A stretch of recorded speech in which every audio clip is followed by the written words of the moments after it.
Hey guys, it's McLean33 here, bringing you another video.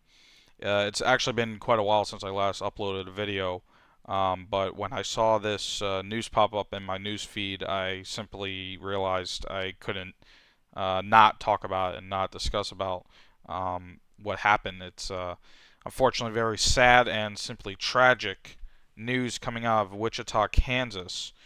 Um, as you could already see from the title of this video, a dispute over a $1.50 Call of Duty wager match has led to the death of a 28-year-old man. Um, and before we get into the article, allow me to say this, that as many people know out there, there are millions and millions of gamers.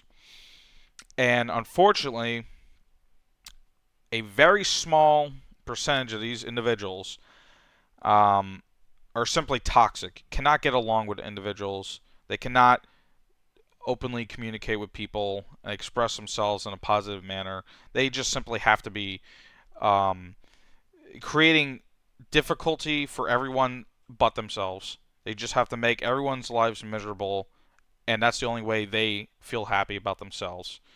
And you know, there's a lot of reasons why that could be. I mean, sure, psychology has some factors to play into that. I'm sure some of these individuals may be have some sort of mental or psychological disorders with them. But essentially, it comes down to a few rotten apples spoiled a bunch. Um, so let's go ahead and get into this discussion. This is going to be a long video, so sit back, grab a drink, grab some food if you're hungry, and let us go ahead and begin. So on December, excuse me, December 28th, 2017, um, there was a dispute between two individuals that were playing a Call of Duty wager. And basically, these are like one-on-one where people bet money on the other person. Like, oh yeah, if you beat me, I'll give you some money. If they beat you, I give you some money, type of deal. And Call of Duty is a very popular video game. If you're watching this and you don't play video games whatsoever, Call of Duty is one of the most popular video games out there. So as you can imagine, millions of people play those games. So they had a dispute, and essentially these two complete idiots got into a heated argument and decided to uh, dare each other into having the police called on them. One of the idiots decided to basically say, "Oh yeah, I'm gonna call a SWAT team out on you," and the other dumbass basically went ahead and gave the other person a fake address, or I shouldn't say fake, but just a false address, not the place where they were actually living. They actually gave a nearby neighbor's address. So the other dumbass decided to call in the police in Wichita, Kansas, and actually I believe it's cited right in here. According to this, um, it was a shooting call involving hostages, according to the police chief Troy Livingston. The original call, we were told, someone had an argument with their mother, and dad was accidentally shot, and now the person was holding their mother, brother, and sister hostage. We learned through the call that the father was deceased and had been shot in the head. That was the information we were going off of. So this piece of shit basically decided to call the police, give them this false information. So naturally, police are going to do what their job requires and take action and respond to that call. So the police in this situation decided to call out their SWAT team, which was obviously the appropriate thing to do, considering if you're going into a hostage situation, obviously you would want a SWAT team to be called out for that. You wouldn't just send officers to a location without providing backup. But these officers were going in thinking, oh my God, we have a hostage situation and it's the real deal and we got to take care of this situation. Got to get this under control. So that's the information they were going under. And when they showed up, it turns out that this house had nothing to do with these two idiots that were arguing on Call of Duty. These individuals had no idea what this was all about. The 28-year-old male, father of two, mind you, that died, was not a gamer, did not play video games. Probably, once again, maybe knew what Call of Duty was, but certainly couldn't have imagined that someone would use their address and call police out on them. So it turns out that when officers responded, one of the SWAT members unfortunately opened fire and shot and killed the male who was opening the door. When the rest of the family found out that it was a swatting prank, they had no idea what a swatting prank actually was. Which I'm sure many people out there still have no idea what a swatting prank is. And unfortunately, these swatting pranks are not new. These have been occurring for several years now. There have been famous Twitch streamers, famous video game streamers out there that have been swatted before. I know one individual I watch, Monday Matt. He's not really, well, he is a gamer, but he's more of a news content creator type of individual. But he himself has been swatted before, and oftentimes when these officers respond to a SWAT call out, it's a very serious situation. It's a very critical situation that cannot be taken as a joke. They have to treat this as the real deal, and the police are just simply doing their job. But in this incident, unfortunately, and most tragically, a guy has now been killed thanks to the actions of the officer and the dumbass individual that decided to play the prank.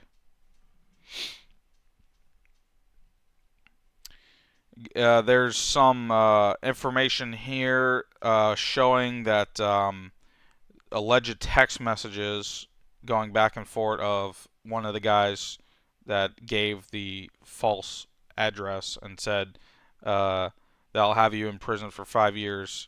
Come get me. I'll be waiting.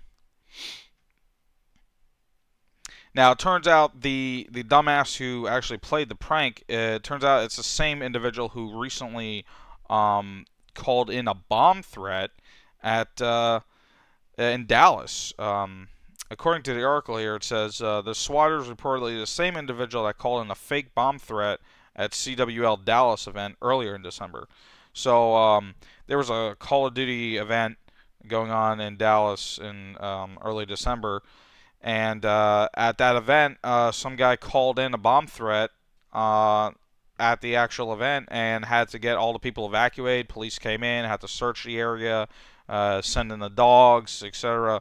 A complete waste of everyone's time. But it turns out that that same individual is now allegedly responsible for this incident. Going on, continuing this discussion here, from the Wichita Eagle newspaper, apparently they have released the actual body cam video of the incident. And here you can see the shot that sadly occurred. Now, a little bit hard to tell in this video, but I don't see...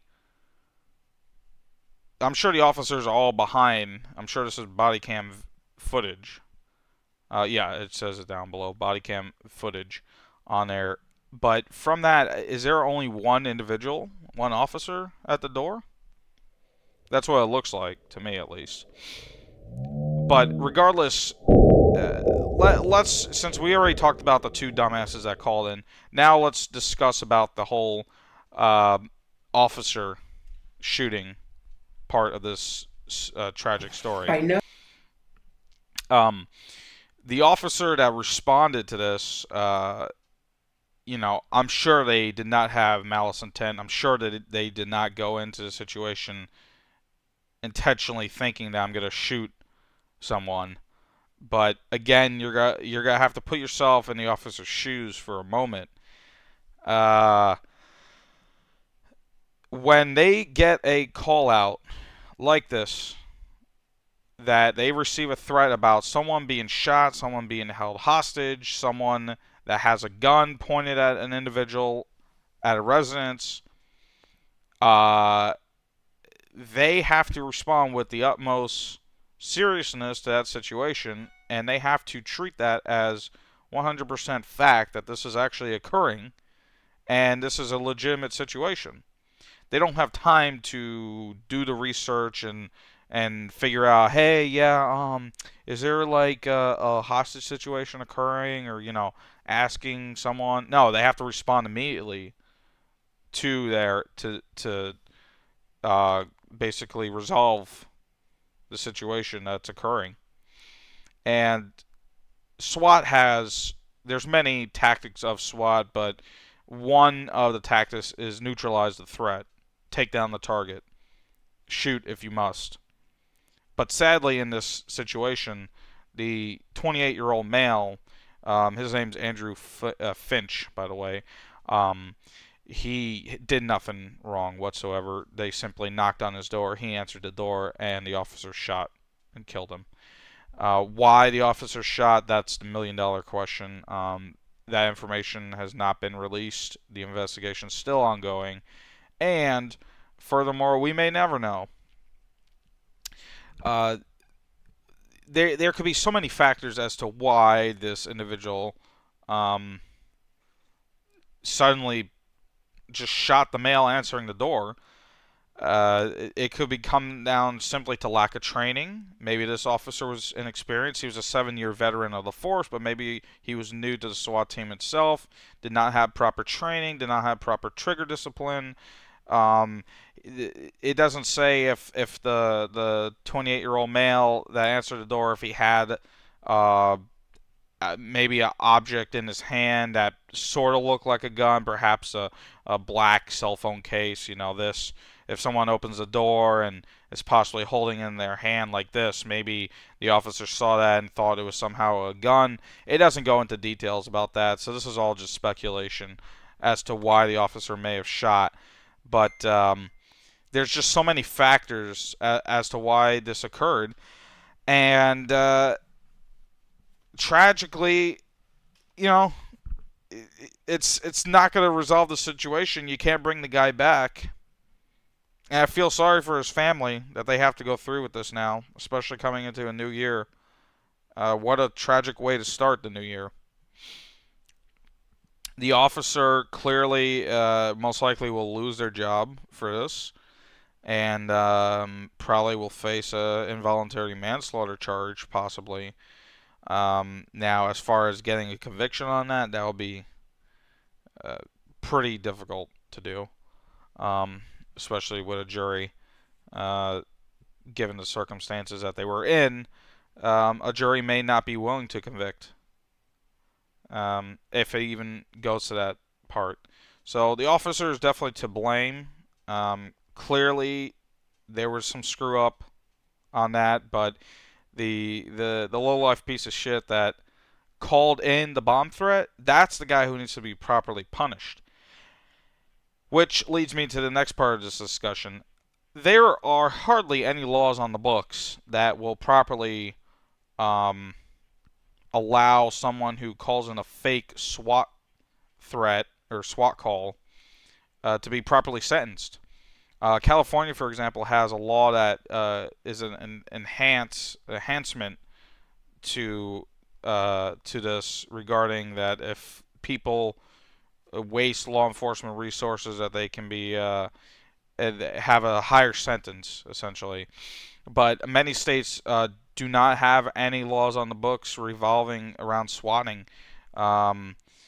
From, I believe it was either this article or a separate article that I read, they were saying that this individual may face obstruction of justice and false police report, which doesn't carry much of a sentence.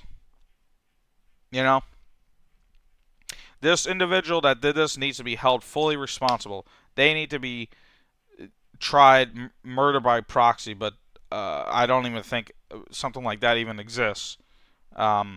If there is a statute for it, great. Maybe they could get something out of it, but you know, sadly, that's where the laws are slacking. They need to catch up as technology advances and these criminals become more clever. There's not these laws on the books to properly arrest and try and convict these individuals. There has to be you know, stricter punishments for someone doing this, wasting police resources, wasting time, wasting money, creating hell for everyone involved in the situation. You know, they need to get a crackdown on these SWAT calls. And something's going to have to change, folks. Something's going to have to change. Congress, I know, had a bill that unfortunately died in a House committee and never really made it further than that. But perhaps it's time to reintroduce a federal law regarding the swatting stuff. There needs to be harsh punishments, harsh sentences for this. You know, this is not a game to be playing around with, folks. This is very tragic and serious. And sadly, that this situation happened, I'm sure this is not going to stop swatting. I'm sure other dumbasses out there are still going to call in SWAT, fake SWAT calls on people. And I hope to God no one else has to die because of this. Just a simple tragedy, really, folks. They have a discussion with the Chief Ramsey. Sorry he cannot be here this afternoon. He was away visiting family, and he is returning early to further manage last evening's officer-involved shooting. He asked me to express that his thoughts and prayers are with the family as well as with the officer. Last evening's officer-involved shooting is a tragic and senseless act. The irresponsible actions of a prankster put people and lives at risk. The incident is a nightmare for everyone involved, including the family and our police department. Due to the actions of a prankster, we have an innocent victim. If the false police call had not been made, we would not have been there. Our thoughts and prayers are with the family as well as with the officer. Okay, I'm going to kind of read a brief statement of how that unfolded last night. And you know, at least they came out with that statement. You know, that's the least that the police department could do involving this whole situation. So at least they stated that. But I'm sure the family, they're never gonna, you know, really forgive that officer for that. And I'm sure they'll never forgive the individual who actually played the SWAT call. So, you know, sadly, this person now, and on top of that, like I said before, he's the father of two. He's gonna have kids that grow up without their father. I mean, just think of that. All because of the actions of that piece of shit that decided to play this as a joke and to get their kicks out of it.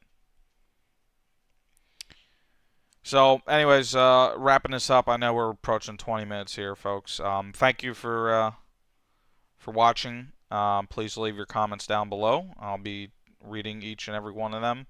And, yeah, please let me know. What do you think of this situation? What do you think should happen with the officer? What do you think should happen with the individual who called in the fake threat? Let me know. I'm curious to hear. All right, take care, guys, and until next time, this is McLean33 signing out. See ya.